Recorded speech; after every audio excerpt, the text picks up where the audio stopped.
kahit pa very pious ang isang magulang at gusto niyang akayin ang mga bata na papunta sa kay God, na yun naman talaga dapat ang Yes. kanilang tungkulin, sila ang magmumulat sa mga bata. Pero baka ito namang si batang ito na wala namang ka-interest. Talaga napakahirap.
You're watching ETVN Philippines.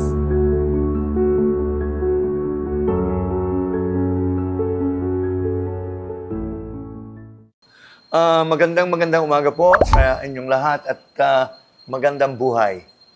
Ito po ulit ang inyong si Lolo Monsi. Buhay pa ho tayo, huwag kayong mag-alaala. Ama ng Diyos ay talagang pinagkakalooban ba tayo ng mahabang buhay. And I'm happy at ako nagpapasalamat sa Diyos. At 85, I will be 85 na ho sa November. Salamat sa Diyos at ako'y nakakagawa pa ng mga ganitong bagay na sana'y nakakatulong sa inyo. Tayo ho ngayon ay may mga kabataan narito sa ating piling at sila po ay magpapahayag ng kanilang mga katanungan. Pero bago ho yan ay hahayaan ko muna silang magpakilala. And let's start from her. Ikaw. Hello po, ako po si Frisian galing Pamantasan ng Lungsod ng Valenzuela. Woohoo! Okay. Next. Ako po si Miko Pamintuan, galing sa Pamantasan ng Lungsod ng Valenzuela.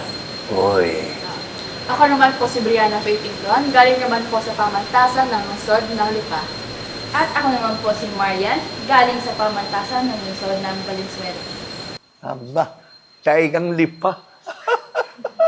Okay, so ano ba ang pangalan mo ulit? Frisian po. Frisian, parang may gusto, ano yung tatanong mo? Ayan po, Lolo Monsi, paano po yung mga magulang po paano po nila hindi natuturuan yung mga anak nila na magsimba kasi po iba po yung paniniwala ng anak nila at saka ng mga magulang. Mm-mm.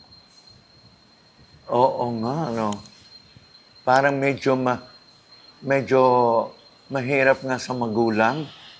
Lalo ngayon, at kayo mga kabataan, at yun naman talaga ang common na nadadama namin at nararamdaman, na kakaiba na yung mindset ng mga bata due to many things na ngayon ay kanilang naririnig at kanilang nakikita at lahat na.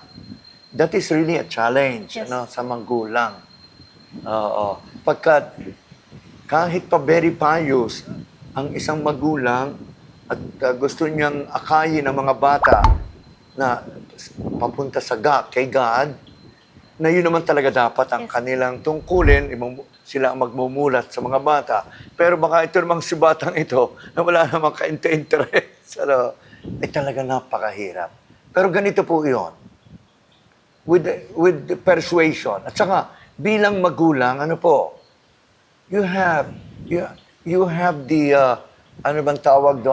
Ascendancy, kung tawagin. You have the power. Na habang maliit pa, pwede mong gamitin ang iyong karapatan at kapangyarihan over your children, at least to bring them to the church. Hindi pa naman sila makakahindi eh.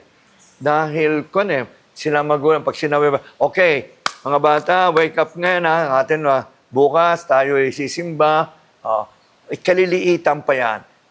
samantalahin nila habang maliliit pa. At hindi pa sila affected ng too much of the world. Habang maliliit pa, imulat na agad nila ang mga bata sa Diyos. Dalhin nila sa simbahan. Sapagkat paglaki-laki nila talaga mahirap na. Okay? At talaga naman ganon. Dahil when you become young adult, then you start to think by yourself, pwede ka na mag-decide on your own, At doon, wala nang kapangyarihan ng magulang.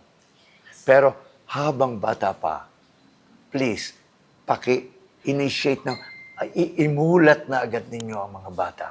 Sapagkat pag malaki na ho yan, wala na. At mabuti kung kayong magulang ay talagang ganyan ang saloobin.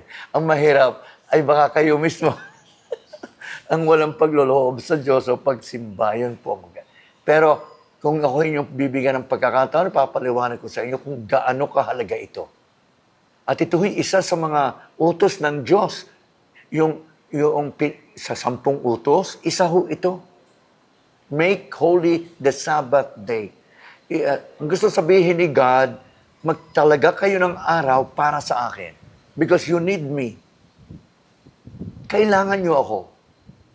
At pag hindi kayo nagtalaga ng araw na yan, for me, ay siya. You will be lost, ay sayang. Okay? So yun lang po. Thank you.